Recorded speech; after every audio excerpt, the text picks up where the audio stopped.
भारत ने अंतर्राष्ट्रीय सौर गठबंधन की छठी असेंबली की मेजबानी की। दिल्ली स्थित भारत मंडपम में आयोजित असेंबली की अध्यक्षता केंद्रीय ऊर्जा और नवीन व नवीकरणीय ऊर्जा मंत्री राजकुमार सिंह ने की। असेंबली में 20 देश के मंत्री और 116 सदस्य देशों के प्रतिनिधि शामिल हुए। असेंबली में देश को परियोजना के हिसाब से मिलने वाला अनुदान लागत का 10% से बढ़ाकर 35% किए जाने पर सहमति बनी। असेंबली में विकासशील देशों में मिनी ग्रिड, वाटर पंप और कोल्ड स्टोरेज के लिए सोलराइजेशन पर जोर दिया गया। इस मौके पर बोलते हुए सत्र अध्यक्ष राजकुमार सिंह ने कहा कि वैश्विक आबादी का 80% उन स्थानों पर निवास करता है जहां जीवाश्म ईंधन आयात किया जाता है। इस तरह की आबादी करीब 6 अरब की है।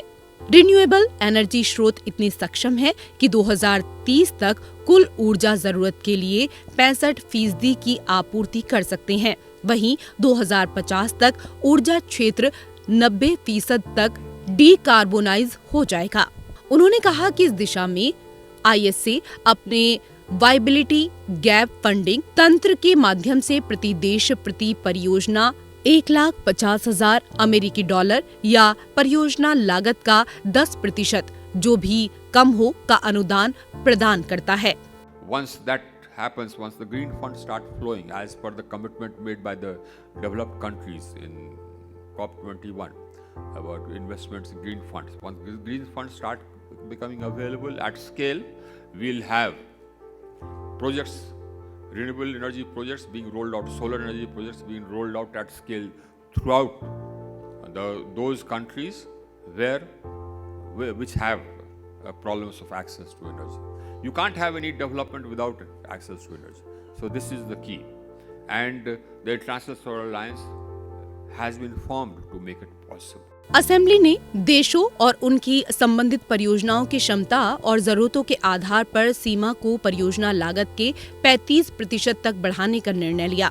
असेंबली की सह अध्यक्ष और फ्रांस के विकास, फ्रैंकोफोनी और अंतर्राष्ट्रीय भागीदारी राज्य मंत्री क्रिसोला ने कहा, फ्रांसीसी विकास एजेंसी के माध्यम से हमने 2016 में 1.5 बिलियन यूरो से अधिक मूल्य की सौर परियोजनाओं को वित्त पोषित किया है।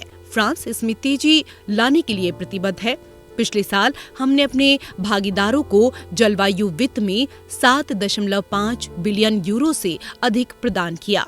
सत्र को अंतर्राष्ट्रीय सौर गठबंधन के महानिदेशक डॉक्टर अजय माथुर ने भी संबोधित किया।